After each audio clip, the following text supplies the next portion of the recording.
Hey, let's see how many tag videos I can do in my car wearing the same clothes.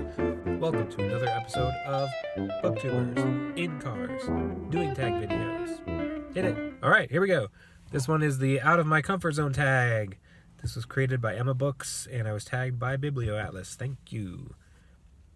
So, first I have to choose a genre that I will not talk about for my answers. And I'll choose sci-fi because that is the genre that I enjoy the most. Question number 1. A book that is an exception when it comes to genres or elements in books that you don't typically like. So, at my old job, I worked with this other British guy whose girlfriend told him to read The Rosie Project. And so, he said he enjoyed it, and we had become friends, so I said, alright, I'll give it a shot. So, The Rosie Project is kind of like a happy-go-lucky romantic comedy book. And that was kind of one type of books that I wasn't really into. But The Rosie Project by Graham Simpson, I enjoyed it. It covered, a different approach to the romantic genre about a grown man who has, social anxiety, a bit of autism, and he doesn't know how to communicate or read emotions from people. And his buddy kind of coerces him or pushes him to start to talk to women, Rosie being one of them.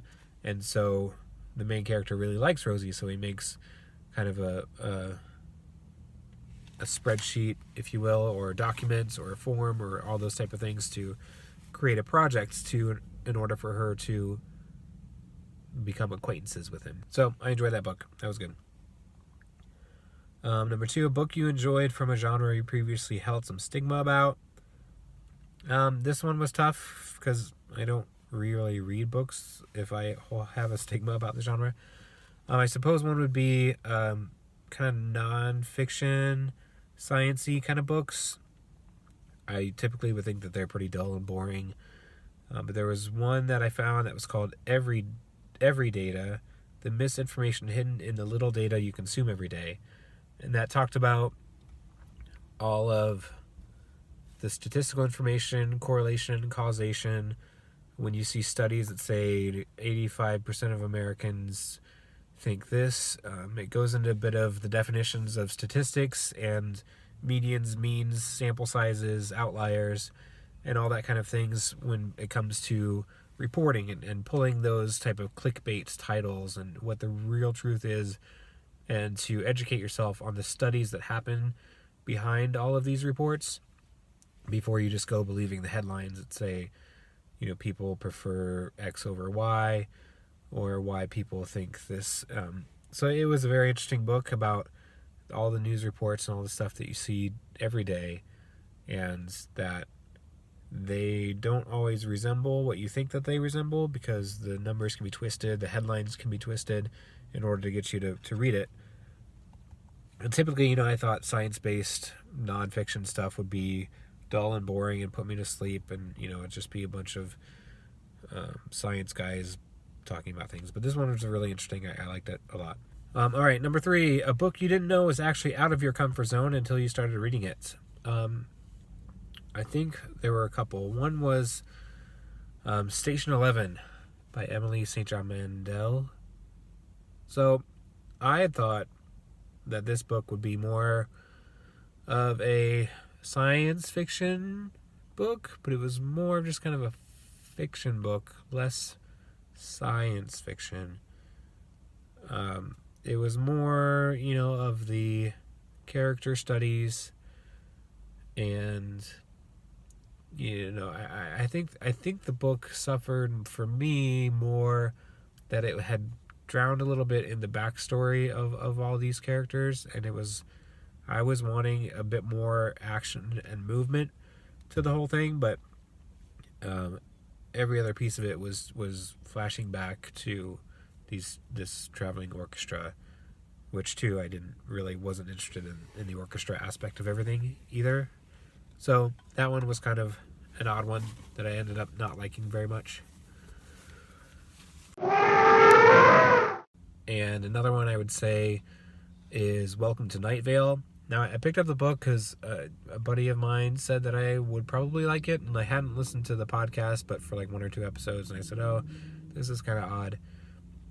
And so I got the audiobook of Welcome to Night Vale, and that book too, maybe it just wasn't my bag, but I felt like, which is probably the way it's supposed to be, that one of the authors was trying to actually write a good story, and then the other author was trying to make everything crazy. Like, oh, she brushed her hair, but the hair was really feathers on the back of an eagle that was soaring into the underground of the abyss, into the clouds that are always watching you.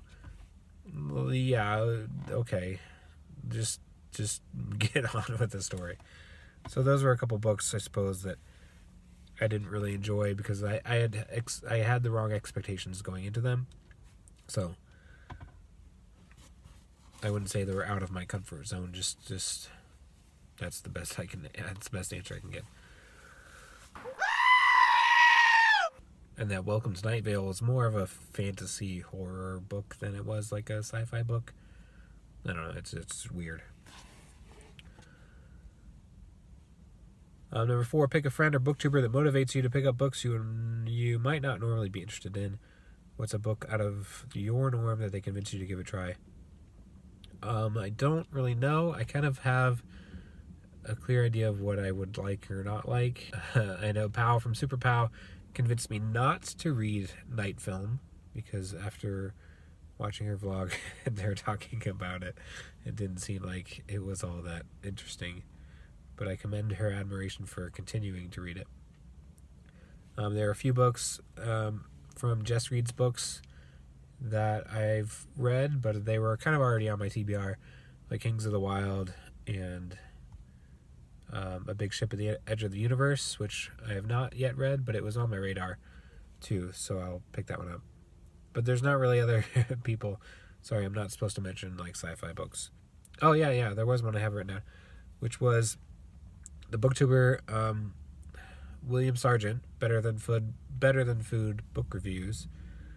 He did a video on John Williams' Stoner, which I had wanted to read, a long time ago as one of the modern classics, but I have not yet read it.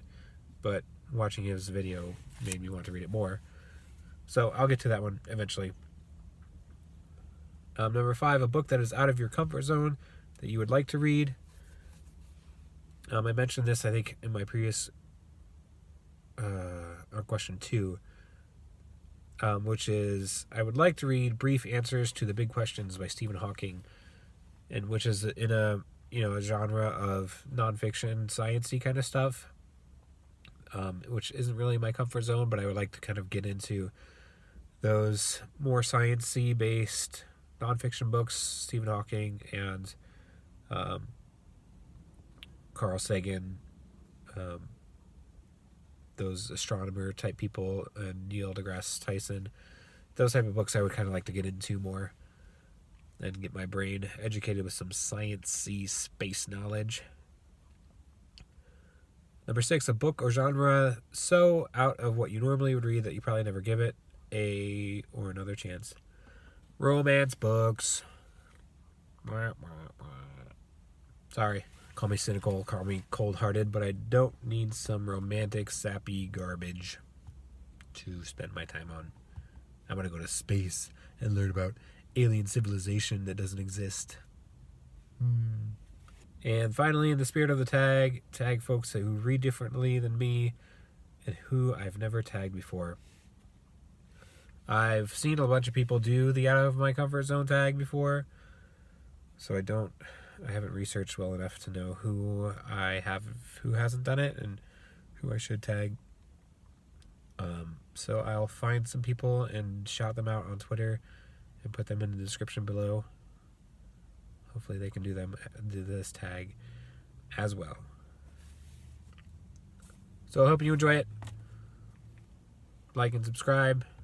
I'll come up with some more creative videos in the future.